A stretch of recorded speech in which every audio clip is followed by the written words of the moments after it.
Hello, I'm Sheila Dillon, and this is the Food Programme. When you live in a society where money seems to be the measure of everything, how do you connect again to what's human, what's really valuable? Well, breaking bread together seems to me one powerful way, which is what's engaging us in this edition.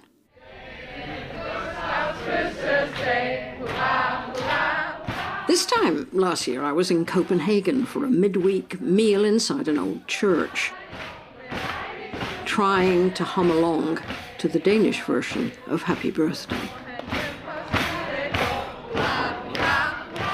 The deconsecrated church is now called Absalon, a place where every night around 200 people eat together. Long wooden tables, strangers shoulder to shoulder, families, pensioners, students, all sharing the same dishes at the same time for around £10 each. Who is the hungriest in the house? We have 200 people seated every night. It's sold out. And it's actually sold out before people know what food they're getting. And there's only one dish. That's not really true, because there's always a vegetarian meal also. The concept is great. You show up in a table of people you don't know and you have dinner with them. It's great. The food is really good. I love the fact that you can just bring all your friends and it's cheap and everybody can come here. It's super welcoming. Like everybody can come here no matter who you are.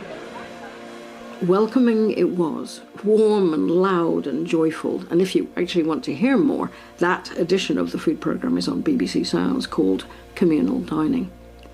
But it wasn't just happening at Absalon. We sat at a number of long tables all over Copenhagen and discovered communal eating is an everyday part of Danish life.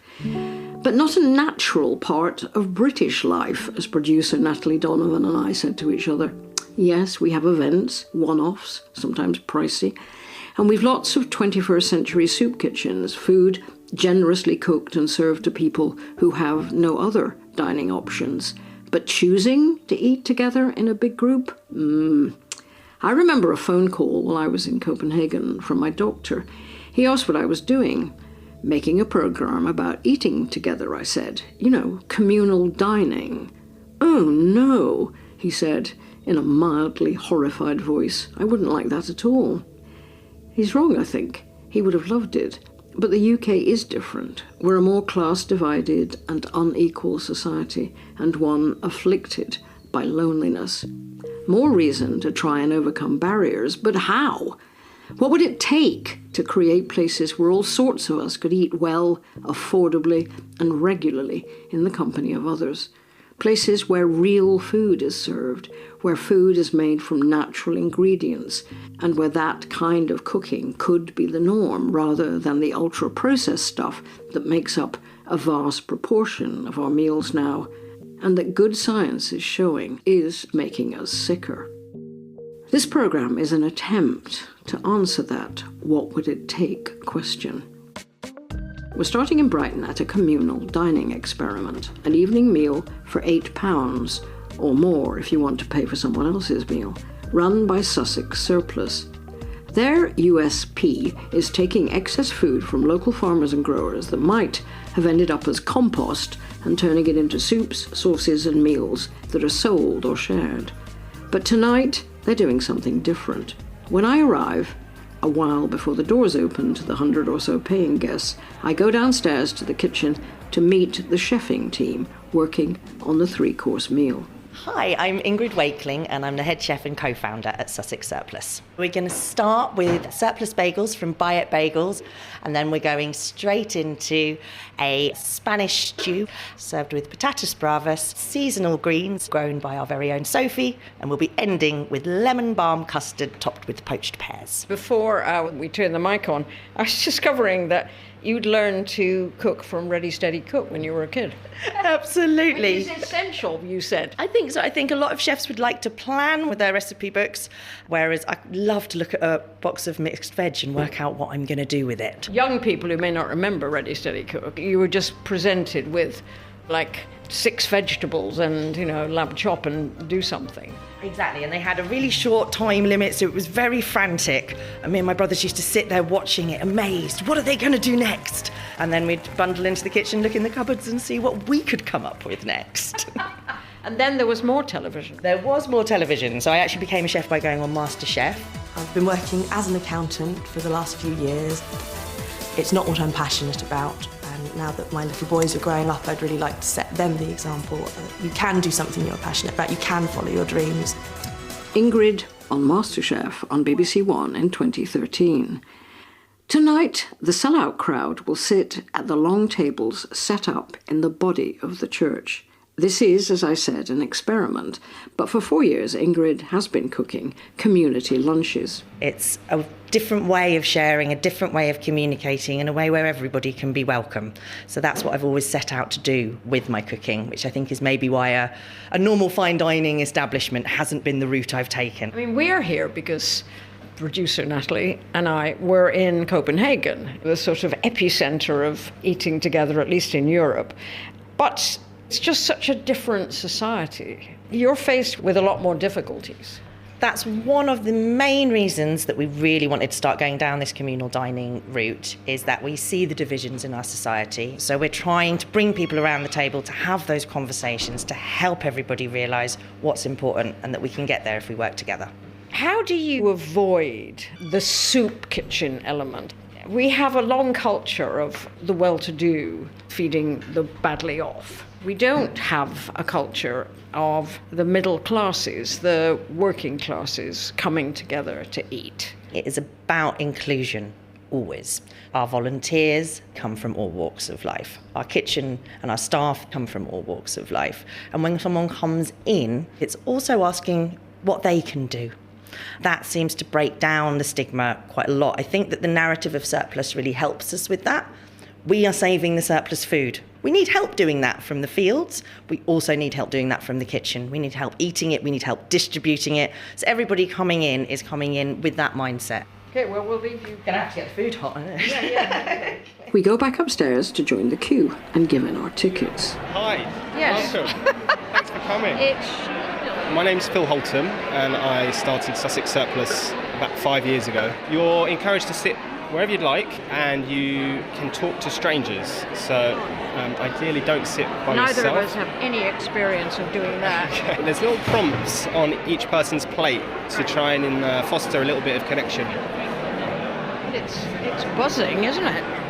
Your £8 ticket includes 1 glass of cordial and a 3-course meal. What drew you here? I liked the idea.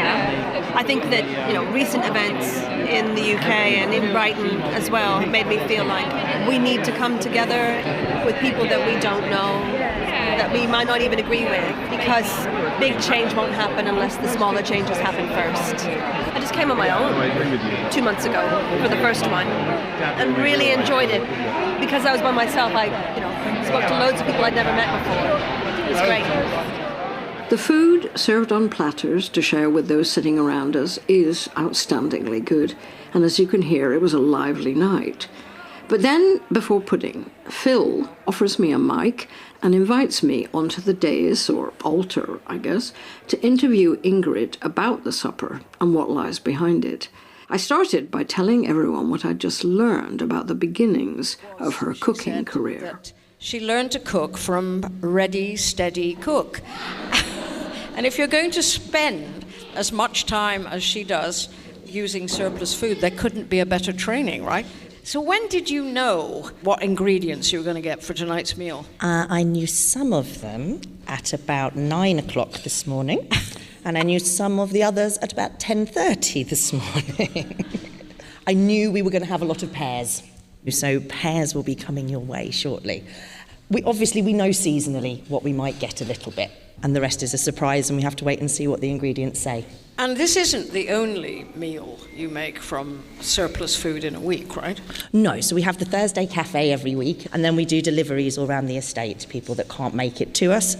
When we first started, lockdown happened suddenly. We knew there would be hungry people in our city falling through the gaps. So we started doing delivery meals. And once we were able to get back to our main focus of making long life products, which was why we set up, We realised the need was still there, and it wasn't just hunger, it was also community. We needed to try and help stop the loneliness that had really got a grip of our city during those difficult times. What group in society do you find most difficult to reach? It was highlighted to me. I was lucky enough to go to Sicily to cook in the Good Kitchen, and they have a very similar setup but very different community, and there it was the older women they found very hard to get to attend as they're not used to doing things on their own, and that's a bit of a societal taboo. Whereas here, actually, I think often it is older gentlemen who are alone. Some of our dining companions said that they had been very nervous at first, that they wouldn't know how to speak to each other. The volume of sound would tell me that's not been an issue. I experience the same anxiousness. The idea of just sitting there and just talking to somebody can seem like a lot. That is why I believe in the power of food so much. When you have the simple exchanges of, can you pass me this? Do you like that? Oh, I can't eat this. The conversation begins to flow. People are waiting for their pairs, aren't they? So we won't hold them up anymore. Thanks. It's part of our mission, really, to create social value from surplus food. And we think that by bringing together a diverse range of people at low cost, there's a socially valuable experience that comes about. Sussex Surplus co-founder Phil Holtam. In modern life, things being very digital, there being quite high levels of stress and less opportunity for community connection, people really like coming to have collective eating experiences where they might bump into one or two people they know. They might not, but they're in company, they're getting nourished and having a good time, which is key, right? So people feel like they're in a restaurant enjoying an experience which is maybe not as typical as the average community food sector provides. Absalon has a bar. How do you get middle-class people to come regularly if they're not going to have a glass of wine with their meal? We have sold out each of our 3 nights, and I feel like demand to come is going to be fairly strong regardless of whether there's alcohol behind the bar or not. It would be good commercially, yeah, but I think there's something to be said for communal spaces that are dry.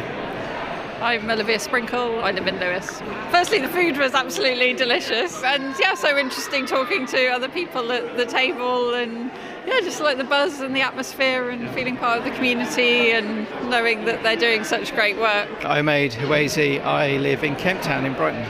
We had some very cool conversations like immigration and veganism. Great bunch of people here, but it wasn't very diverse. Probably quite a lot of reasonably middle class people here, mostly white. And we were discussing how would you get age diversity, demographic diversity, and then ethnic diversity. And then the idea of having that wider community at the table together would be even more interesting. Say this was a thing, people came here every day, what effect would that have on the feel of the whole town? What effect do you think it would have? It would definitely glue us together much more. You'd end up with a kind of town of friends, and you'd learn to talk to people you didn't know. We were saying that one of the best ways you can improve your quality of life is talk to people that you don't know.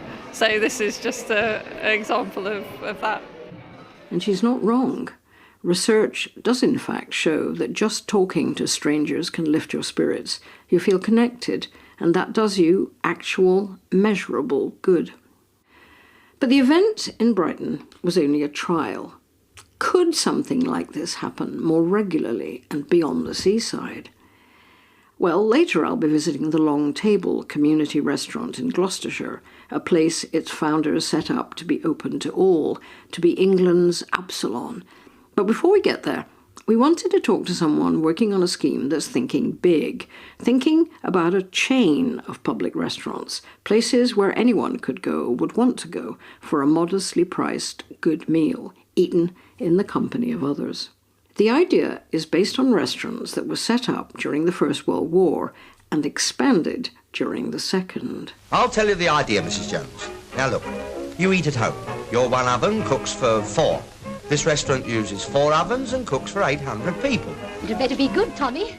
Comedian Tommy Trinder, one of the great comedians of his day, promoting the British restaurant in 1941.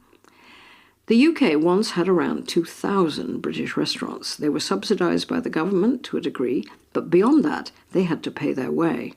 Nourish Scotland, a charity that works for a fair, healthy and sustainable food system that truly values nature and people, as it says on their website, thinks the time for British restaurants has come again. Anna Chworow is Nourish Scotland's Deputy Director.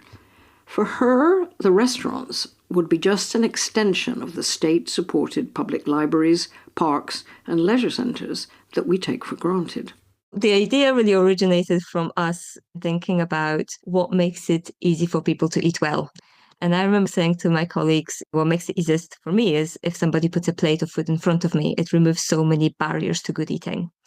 And so we've been toying with that idea of how could the state remove some of those barriers. And we've been inspired by the British restaurants, that example of the state really stepping up. And that's obviously a historic example, but we feel that we need them now for all sorts of reasons. Health and well-being, diet is one of the leading causes of preventable illness. It rivals smoking in terms of impact on our health. And so we need places that offer good food to people at prices that everybody can afford. It removes quite a lot of the domestic burden that often falls on women. And I think there's also a really strong element of having third spaces where people can enjoy food together. Later this summer, 2 of these public restaurants will be trialled in Dundee and Nottingham.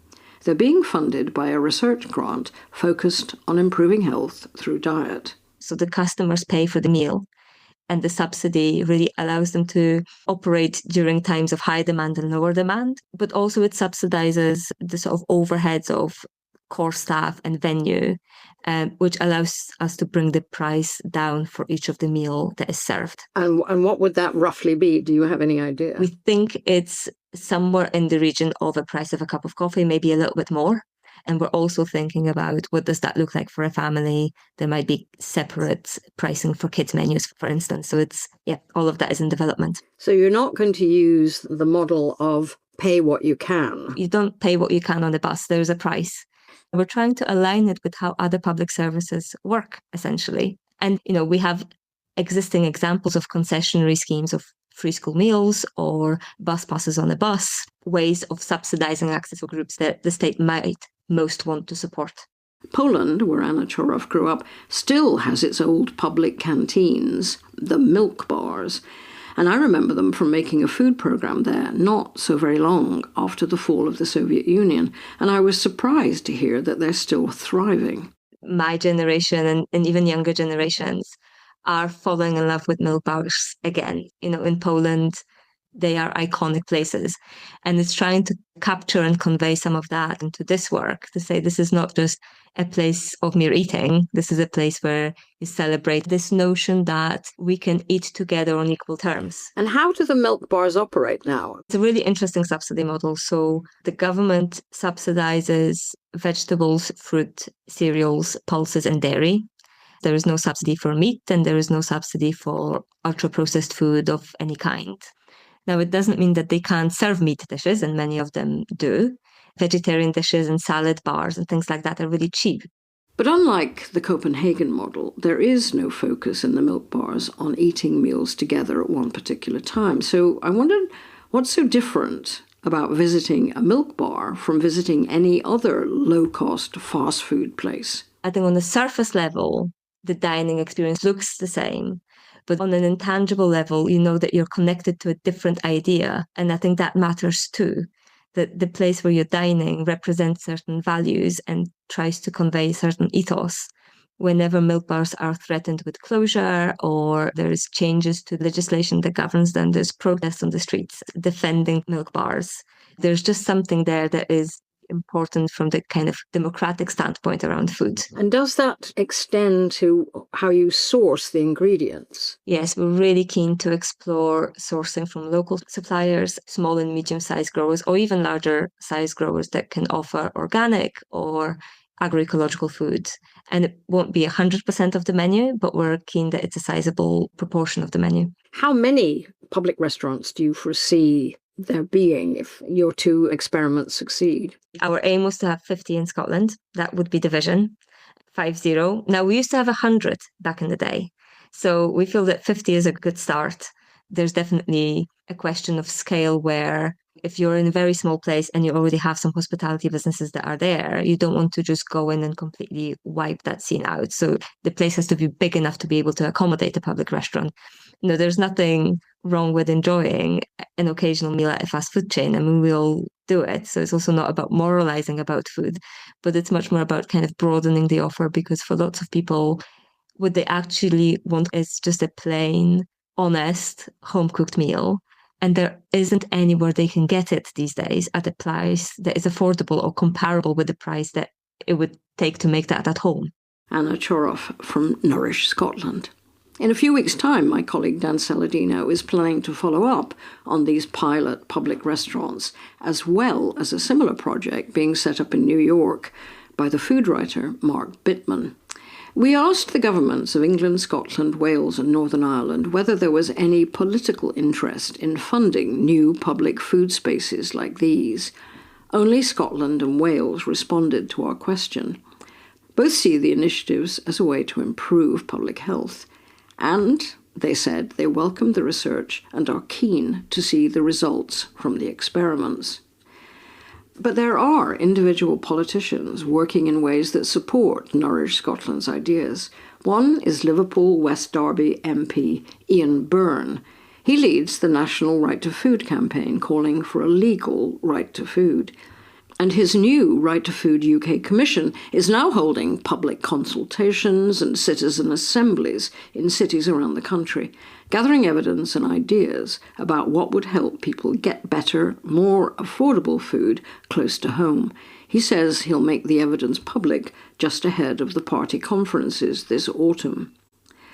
So if publicly funded restaurants aren't something our governments seem willing to back for now, what can communities do? Future Foundations is an organisation that works with young people. They believe they have an answer. CanTeam, based around schools. Jon Harper, Chief Executive of Future Foundations, told us about it. What we're doing is enabling a school canteen to be a community space after school. So in our events, we've had 150 people dining together in the school canteen. We've partnered with often the school catering company, and we also then want to in the future do it at weekends and holidays. The idea is that young people are at the heart of it. They're organising it, hosting it, doing the entertainment. Their guests are the local community, their families, their siblings. In Peckham, the school there invited their pensioners in. And then in Bedford, we've had them inviting grandparents in as well. So far, tickets for the events have been either low cost or free. The meals have also helped bring parents back into schools, something that rarely happens once children move from primary to secondary education. So far, we've run CanTeam in 25 schools and we've had over 4,000 diners. We have done some piloting where we had one school run for like 9 weeks and do it weekly. But the ambition now is to move towards schools becoming like a social franchise where they would open this up, potentially linked with their after-school activities, and then parents could arrive and join and have a meal with them at the end of that. And then also having models where we have weekly on Sundays or on Wednesdays, and then that there'll be more than one sitting.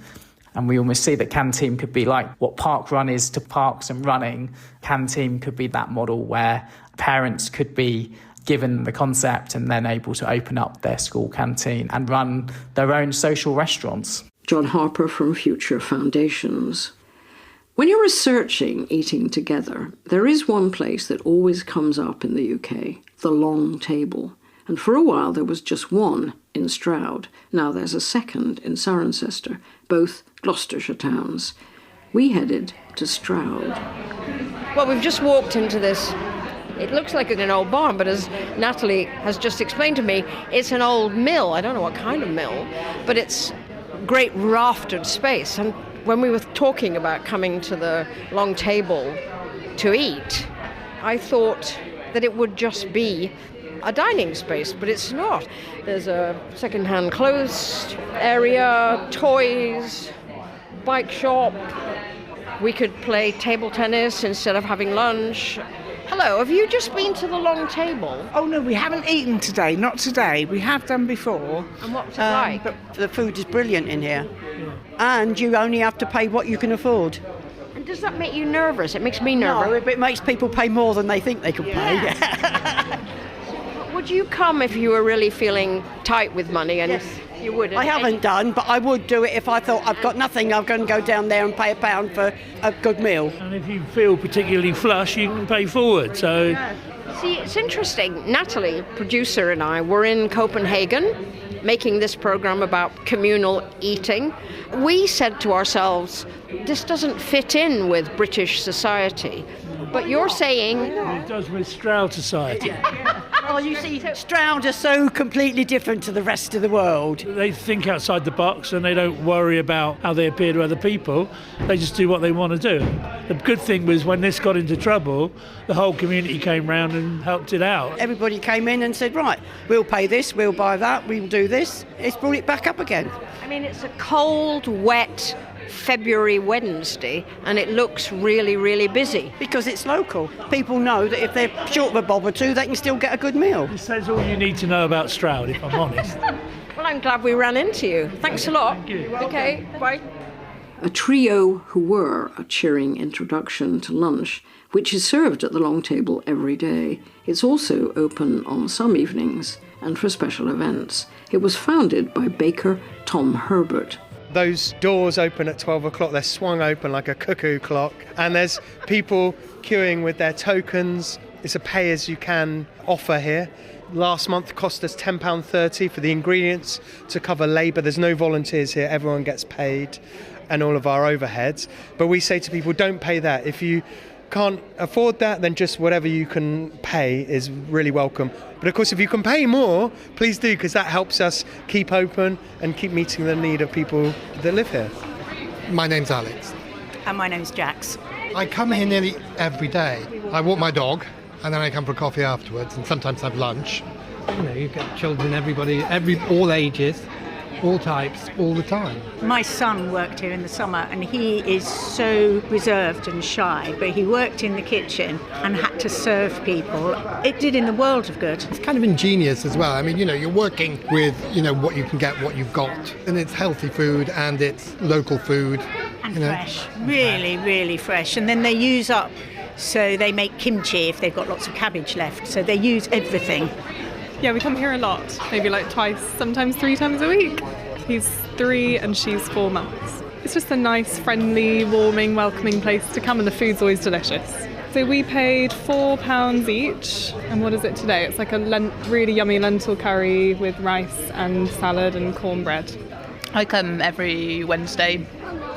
It's really nice for me because I've been bringing my youngest here since he was really little, and he'll always attempt to eat what's on the plate, even if it's stuff that he wouldn't eat at home. And it's nice for him to have that dining out experience, and keeps him eating interesting things.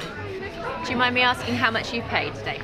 Yeah, I paid £2 for my toddler and asked for a toddler portion, and I paid £10 for me, but sometimes I pay less depending on how much I'm earning a month.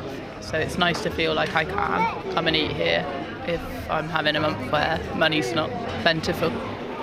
I'm a regular customer. Yeah, it's been a game changer. I'm a single parent for my 13-year-old daughter. So I'm trying to do 1,000,001 things, and my most important thing I can do is to be healthy and eat healthy. Where before I'd be working, and then I'd eat on the run, and then I'd feel slow and sluggish, and just life was a bit of a struggle. And then since I've been eating healthy food and stopping in my day, I prioritise this for an hour out of my day to stop, eat and talk and be around the community. And like I say, it's been a game changer. What are you going I'm going to have venison and bacon gumbo. I've just handed in my token. It's not often you get a chance to eat venison, is it? No, I've got it. There you go. And then you just have yourself a topping. That's quite striking. This is a big amount of food. A big amount of food, and it seems a big amount of important stuff happening. Community, well, as a country, we're short of it. Good, delicious food made from raw ingredients, short of that too. So, to talk about it, we invited 2 other knowledgeable enthusiasts to join Tom Herbert and me. Chef and campaigner Max Manna who was born and grew up in Connecticut, USA, but now lives in Stroud, and Carly Trisk from Totnes. She's a former restaurateur who's just completed an MA in food policy in London. We sat together at a quieter table in the big events room to talk about why communal eating might really matter now. I asked Tom why he'd set up the long table.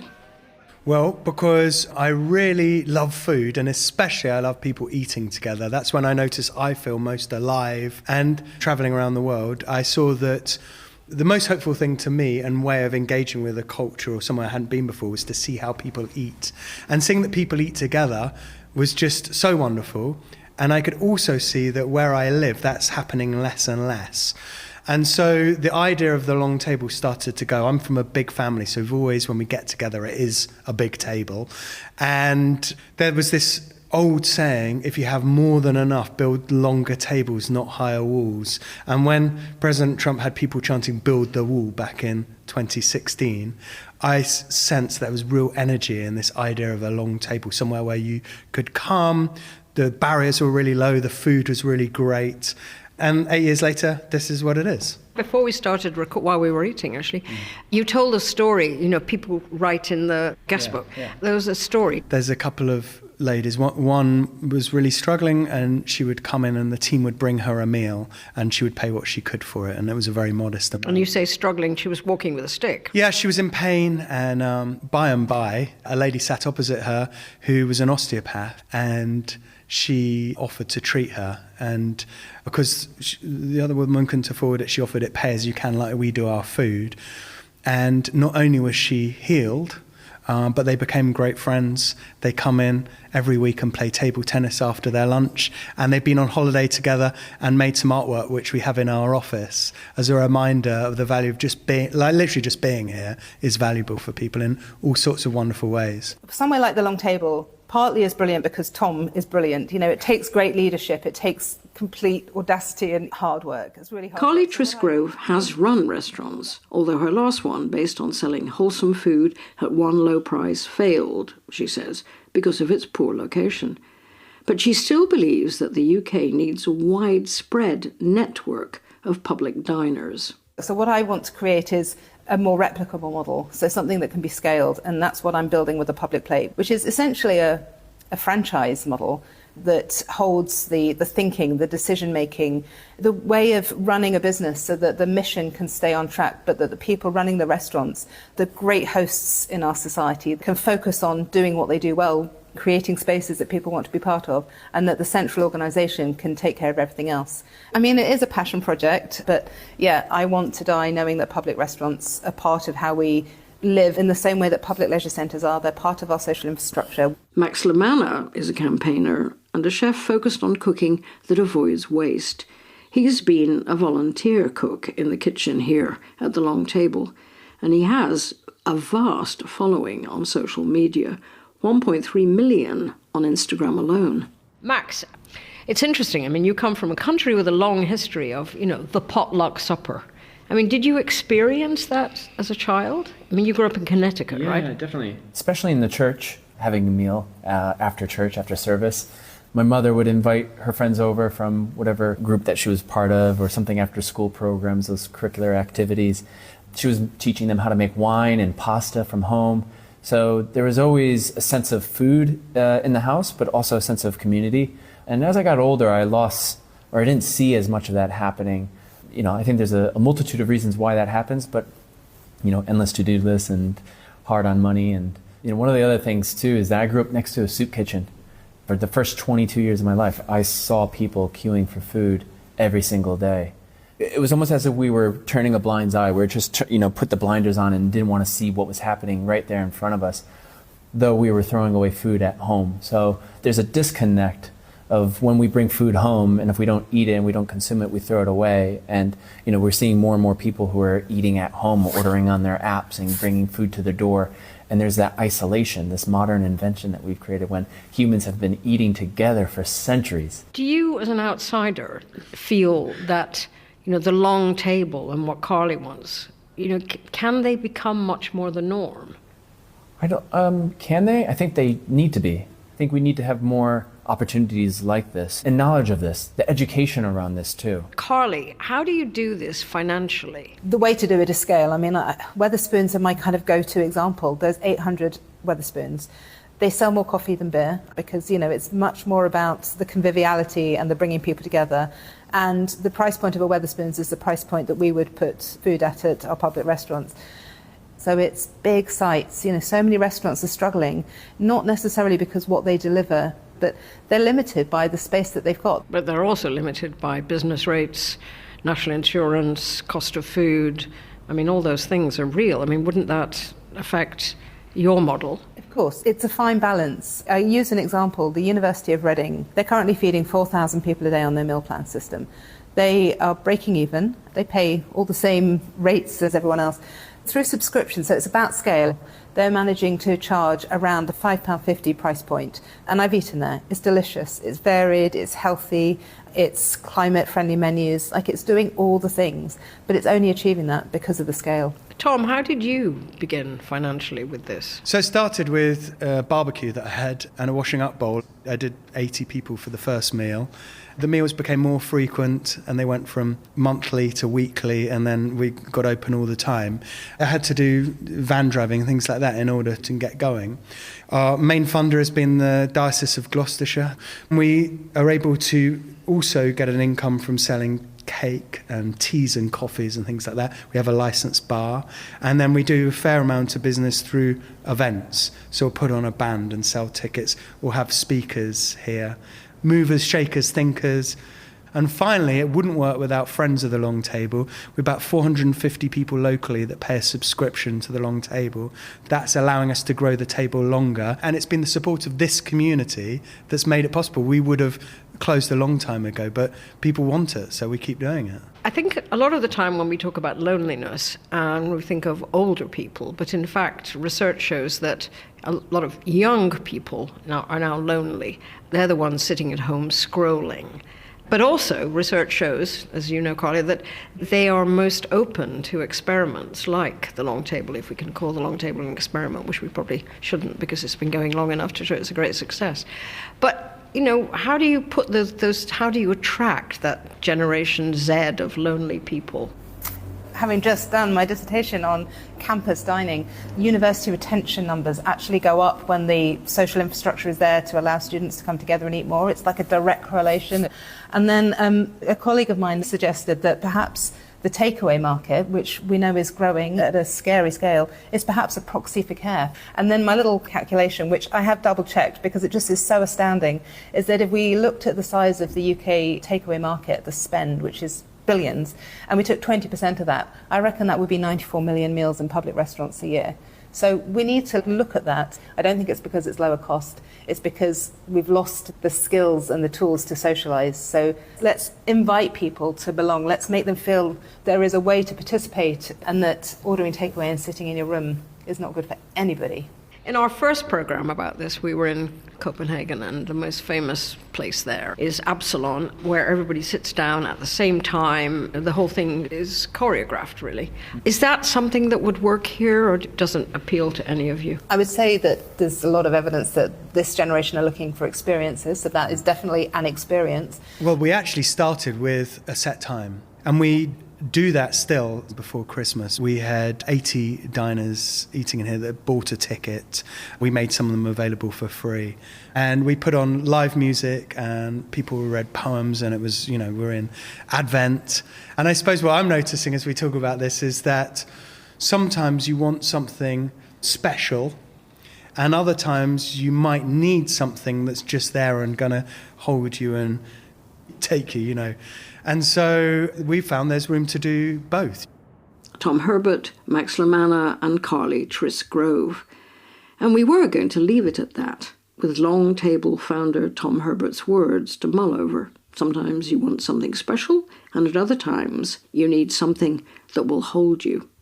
But then we heard that Ingrid Wakeling, the chef who learned her craft watching Ready Steady Cook, and who you heard earlier in the programme cooking for a communal meal in Brighton, was just back from her first visit to Absalon, that great, inspiring eat-together place in Copenhagen. So we hooked up on screen. The meal service was, as a chef, really inspirational. Seeing how their clear formula of a main, a side, a salad, a dip and a bread gives you so much flexibility as a chef, but so much consistency as a diner. So have you come back feeling, in general, that eating together on your model, the Absalon model, the long table model, is something that could be a serious way of improving people's health, impacting people's loneliness, recreating community? I really am. And I think actually I expected to come back feeling a little bit more worried about how we would do it here, seeing something as well-resourced and as beautiful as Absalon. But it has really made it seem very, very possible. And, since I've started as a chef, one of my sort of favourite little things has been breaking borders by breaking bread. And I think that in today's society, that is even more important than ever. We need to get everyone around the table, and we need to let people know that being around other people is safe, and not just safe, but it rewards us exponentially. People need people, and you see the difference in the way that everyone interacts before and after the meal, both at Absalon and at our communal dinings. There's a nervousness, maybe a quiet thrum before the meal, and then after the meal there is a relaxed camaraderie that is just so different and so special to create. We're hoping to introduce more events after, activities and things to do after the meal to really help embed that feeling in people before they leave us after the meal. Ingrid Wakeling, chef and co-founder of Sussex Surplus, on being inspired. After our first programme on communal eating went out, the one based in Copenhagen, several people stopped me in the street to say they'd like to set up something similar to Absalon in their own churches and community spaces. And there were lots of emails to the food programme with the same sentiments. How do you do it? Well, unfortunately, there is no dedicated centre that will tell you how to do it. But look at our website for more information. There'll be links there to all the people in this programme. And you could follow them on social media. That will keep you up to date on what they're doing. And finally, don't lose heart. Eating together really is a good thing.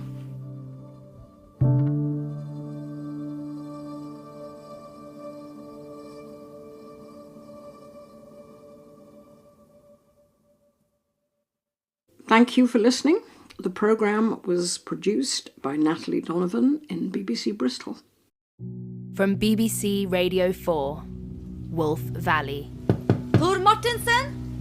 Hallo, Tor! Er du hjemme? 4 people have died over the last 5 years, all within the same organisation.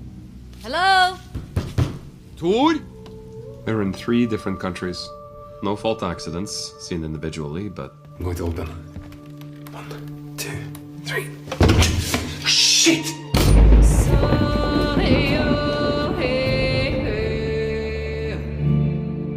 Listen to Wolf Valley first on BBC Sounds.